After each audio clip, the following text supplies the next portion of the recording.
It's Ehizoje, everyone's favorite Nigerian. This that real life shit, nigga. Yeah. All right, let's talk about this next topic. So, for those of you who haven't been paying attention or just aren't tapped into like the sports world, Shakur Stevenson for the last couple years has been touted as one of the most skilled fighters in his weight class. Might be the most skilled fighter in his weight class. However, his fights be a little boring. He's a defensive fighter who doesn't finish his opponents.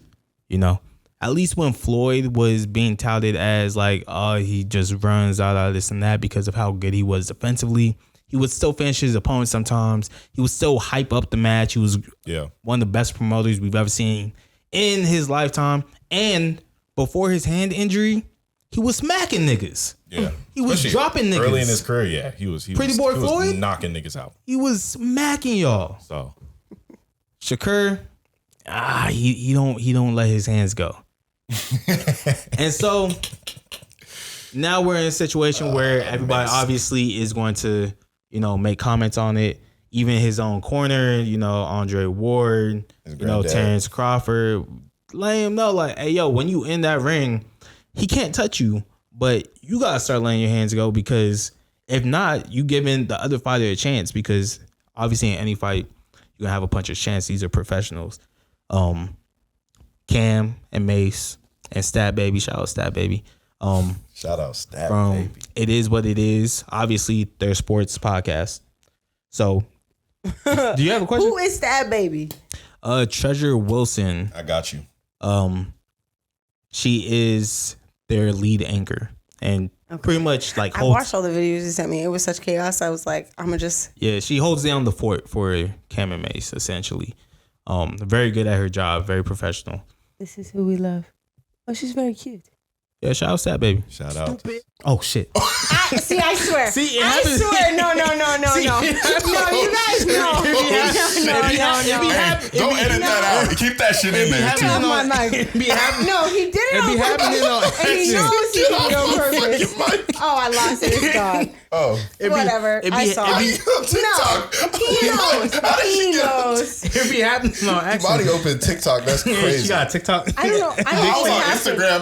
All of a sudden she opened TikTok. Man. I don't know how that happened. Give niggas your phone for 2 seconds. Wow, bro. it's because no. That's crazy. How you open TikTok? I don't know. The chaos of that. It's because of him. Chaos. You know he did that. Look at his face. He knows he did that on purpose. No.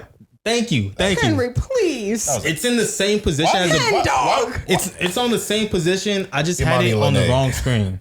It's the same button though. He knows those buttons. Why would he? He's not changing the buttons, we guys. shouting out Stat Baby.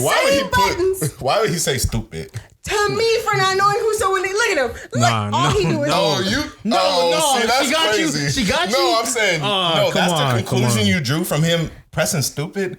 That's a reach. I feel like that's a reach. You think I would call you stupid? I think you would press and not admit to it. I think you. Yes, I think I wouldn't stand on it. I think you would press that button. This is real life shit. If I was doing it, I would be like, hey, no. Shakur just happens to be managed by Jay Prince. If you're from Houston, Mob ties. If you're in the hip hop culture, you know who Jay Prince is. So usually when Jay Prince steps in, that's usually to dead the beef. However, Cam and Mase, I'm gonna let Cam and Mase speak for themselves. Take all his fades and take all his shots, and you handle everything out the ring. All right. So then we talking to you then, all right? We starting with you. Since you the big homie, we starting with you. That's how it goes around here.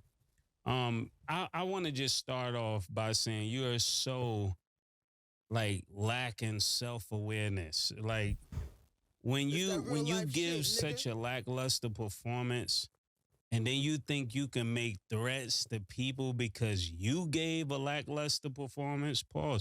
You don't have the right to tell me what I should like or to tell Cam what he should like. That's not your place. Like, art is subjective, right? So if art is subjective and I don't like something, you can't really get mad at us because we don't like something. And you're standing there with two Hall of Fame boxers. Andre Ward, Terrence Crawford. Letting their hands go. So I think is crazy that Andre Ward let his hands go. Terrence Crawford definitely let his hands go. And then you walk out with these boxers and you don't tell the next guy to let his hands go. This is a lapse of judgment. And I'm going to tell you another thing. When you're dealing with older people, they're the last to know that things have changed. We not your little niggas. Shit, nigga. Like the way you talking, I don't get what you mean. We're not your little niggas. Like for real. All that big homie stuff, that's for little niggas. Little niggas have big homies. We're not little niggas, so we don't even respect big homies. I know Killer doesn't, and for me, I never respected niggas in the streets. That's why I always got the problems I got. Niggas with all right. Pastor Mase. So, really weird. Jay Prince stepping in to fight Shakur Stevenson's battle. All while he seemingly ignored Kendrick while he was smacking the fuck out of Drake. Why you being weird to me? I'm going to have to go weird on this one. I know he's managing Shakur, and obviously they had that relationship. But if your guy's going on Twitter for like 4 or 5 hours and just going on a rant and responding to everybody, basically responding to everybody, when after the match they interviewed him and he said he wasn't going to be defensive, he did the fight and he didn't care what anybody thought. But then hours later, you're literally doing the opposite of that. I'm gonna be like, you need to go talk to your man, not try and go and check Cam and Mase when they're just saying real shit and what everybody's been thinking. That you need to let your hands go, man. You being too defensive. You're not a what's it called? You're not a box office type fighter. That's why you're not in Vegas. I guess he was fighting at home in Newark, but there's a reason why you're not on at prime time, because you put niggas to sleep. Nobody wants to watch your fights. So I think the onus and blame there needs to be some self accountability there for sure. I don't know why that's being deflected to Mase and Cam for just saying the truth. That's how I'm looking at it. What about you, Imani? So you're saying it's weird that he made that video that we just listened to? No. Jay Prince. They're responding to Jay Prince. So we're asking, do you think it's weird that Jay Prince stepped in to kind of press Cam and Mase instead of... And also, just to answer the second part of your question, and he's his manager, right? Yeah. He's Shakur, the fighter's manager. And he's connected to the streets. Yeah. You know, all that. Rap-A-Lot Records. Yeah. And so he also, early on in Drake's career, he kind of put his arm around him, made sure he was good. So, but with this whole beef with him and Kendrick, Jay Prince hasn't said shit, which I think is weird because there's some wild allegations out on his man. And there's a bar about Jay Prince on Euphoria. Yeah. Yeah. So I'll park his son. Like, come on. I don't think it's weird. I think it's just like he is choosing his battles wisely. I feel like he stepped forward on this because he felt like he had like something to stand on, whereas with Drake he probably didn't. So he was like, I'll just keep quiet on that. Okay. So you think it's real? Yeah, I think it's pretty real. It's that real life shit, nigga. I personally think it's weird. Because if you are who you say you are, and obviously he is, right? Or maybe he's trying to portray who he used to be. I think that would be a better statement, right? His name used to be feared, and he's walking around as if it's still feared. And he pressed the wrong people. I think that's what it is. Cam and Mase do not give a fuck. They do not give a fuck. These are niggas who beefed with Hove and Diddy.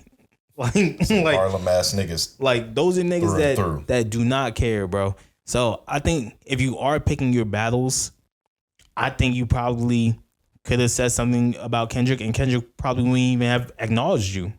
But it would have helped you save face a little bit. So I don't know. I think it's weird. I think niggas need to, I don't know, act their age. But Yeah, especially like obviously, God rest his soul, when Takeoff got killed in Houston, like Jay Prince had something to say about that. I just feel like any situation that had to involve Houston or one of his artists or somebody he was tied to, he's been pretty vocal. So you guys value his opinion? Not value his opinion. I just think it's weird that all of a sudden this time he's defending him when he shouldn't be, and then he didn't even speak up for his man. There's some wild allegations out on Drake, obviously, and he didn't say shit. It's just inconsistent. The inconsistency is what's throwing me off. So you're saying he just defending him when he shouldn't be? Why shouldn't he? If he's doing it every time, yes. Yeah. But you're scared of Kendrick, and then you decide to run and talk about Cam and Mase, who have a platform where they talk Monday through Friday. It's like it's not smart. It's not like the gameplay is. I don't know. There's a disconnect for me. I feel like. And another thing that Mase said in there, I don't think I played it, where if you're the big homie, you're supposed to put little homie on game. Instead of fighting his battles, when he's wrong, you're supposed to let him know, hey, yo, you're wrong. Or if it's a battle that really needs to be fought, hey, I already earned my stripes. I don't need to step out for you. Like, you go earn your stripes now, and you go handle business. And I feel like he working backwards. He's hustling backwards in this scenario. So, just for a little bit more context too, with Drake, like, so throughout his career, he's always shouted out Jay Prince in a lot of his songs. Mm-hmm. He literally has a song called Mob Ties where he's just talking about all the Houston connections and like their family and stuff. Wasn't written by Drake, by the way. Oh, well, that's true. That was Vori, right? Yeah, shout out Vori. That shit crazy. Yeah, that's a whole separate discussion. Let's leave that alone. Sick of these niggas. But yeah, it's just weird for Drake to be so publicly, I don't know, just showing so much admiration for Jay Prince, talking about how he backed him so early on in his career, and for him to not say shit. And then it's like something little like this where it's just Mase and Cam. I don't know. It's weird. Especially with how quickly, or like not how quickly, but like how closely these events happen together. It just looks crazy. Yeah, the Drake shit's still going on. We're still going on with the Drake and Kendrick shit. And he ain't said shit. You stepped in on the Pusha T. But now when Cam and Mase have something to say about you, and it's correct because you just boring, bro. Let your hands go, bro. I don't know. That shit was comedy. Tim Bradley was calling the fight, and he was talking about, oh man, it's time for me to get my coffee.